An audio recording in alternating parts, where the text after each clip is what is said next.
Hello guys, welcome to lucky tips and tricks. ఇవాళ మన ఛానల్లో నాన్ వెజ్ కర్రీ అండి, మటన్ కర్రీ అనమాట. సో వేడిగా మటన్ గ్రేవీ కర్రీ ప్రిపేర్ చేసుకున్నాము.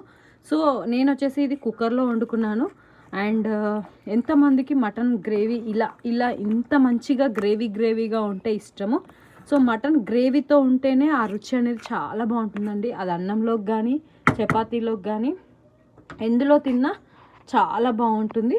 సో కుక్కర్లో వండుకున్న టేస్ట్ రావాలంటే నేనైతే ఒక సీక్రెట్ ఇంగ్రీడియంట్ టొమాటో యాడ్ చేసుకున్నాను. టొమాటో అంటే ఇష్టం లేని వాళ్ళు లెమన్ కూడా వేసుకోవచ్చు. ఆల్మోస్ట్ కర్రీ అంతా రెడీ అయిపోయింది. కుక్కర్ తీసిన తర్వాత ఒకసారి మనం ఫస్ట్ కొంచెం వేసుకున్నాను కొత్తిమీర, తర్వాత ఇప్పుడు మళ్ళీ కొత్తిమీరతో ఇలా గార్నిష్ చేసుకున్నానండి. మనం కొత్తిమీర ఎంత మంచిగా యూస్ చేసుకుంటే ఫ్లేవర్ అనేది అంత బాగా వస్తుంది. మసాలాలు అన్నీ పర్ఫెక్ట్గా సెట్ అయిపోయాయండి.